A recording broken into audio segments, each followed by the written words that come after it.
एक ब्राह्मण का अपने मरे हुए बालक को राजद्वार पर लाना।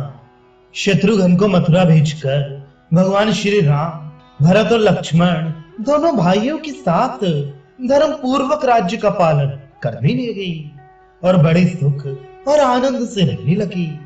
तदनंतर कुछ दिनों के बाद उस जनपद के भीतर रहने वाला एक वृद्ध ब्राह्मण अपने मरे हुए बालक का शव लेकर राजद्वार पर गया। वह स्नेह और दुख से आकुल हो नाना प्रकार की बातें कहता हुआ रो रहा था और बार बार बेटा बेटा की पुकार मचाता हुआ इस प्रकार विलाप करता था। हाय, मैंने पूर्व जन्म में कौन सा ऐसा पाप किया था जिसके कारण आज इन आंखों से मैं अपने इकलौते बेटे की मृत्यु देख रहा हूँ। बेटा, अभी तो तू बालक था, जवान भी होने नहीं पाया था। केवल 5000 दिन अर्थात 13 वर्ष 10 महीने 20 दिन की तेरी अवस्था थी, तो भी तू मुझे दुख देने के लिए असमय में ही काल के गाल में चला गया। बस तेरे शोक से मैं और तेरी माता दोनों थोड़े ही दिनों में मर जाएंगी, इसमें संशय नहीं है। मुझे याद नहीं पड़ता कि कभी मैंने झूठ बात मुंह से निकाली हो, किसी की हिंसा की हो अथवा समस्त प्राणियों में से किसी को भी कभी कष्ट पहुंचाया हो।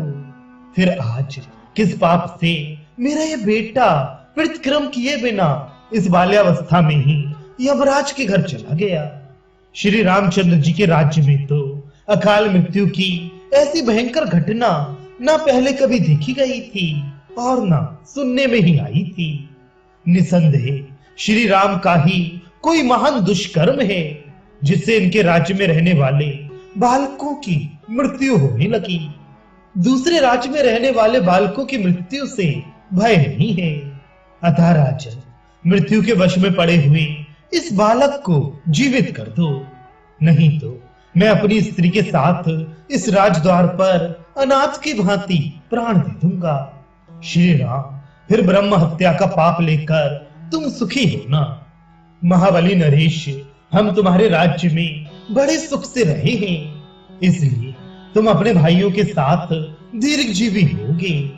श्री राम, तुम्हारे अधीन रहने वाले हम लोगों पर यह बालक मरण रूपी दुख सहसा पड़ा है, जिससे हम स्वयं भी काल के अधीन हो गए हैं।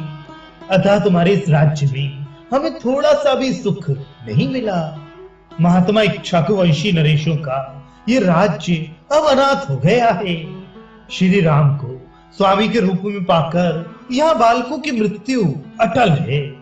राजा के दोष से जब प्रजा का विधिवत पालन नहीं होता, तभी प्रजा वर्ग को ऐसी विपत्तियों का सामना करना पड़ता है। राजा के दुराचारी होने पर ही प्रजा की अकाल मृत्यु होती है, अथवा नगरों तथा जनपदों में रहने वाले लोग जब अनुचित कर्म पापाचार करते हैं और वहां रक्षा की कोई व्यवस्था नहीं होती, उन्हें अनुचित कर्म से रोकने के लिए कोई उपाय नहीं किया जाता, तभी देश की प्रजा में अकाल मृत्यु का भय प्राप्त होता है। अतः ये स्पष्ट है कि नगर या राज्य में कहीं राजा से ही कोई अपराध हुआ होगा, तभी इस तरह बालक की मृत्यु हुई है, इसमें कोई संशय नहीं है। इस तरह अनेक प्रकार के वाक्यों से उसने बारंबार राजा के सामने अपना दुख निवेदन किया और बारंबार शोक से संतप्त होकर वह अपने मरे हुए पुत्र को उठा उठाकर हृदय से लगाता रहा।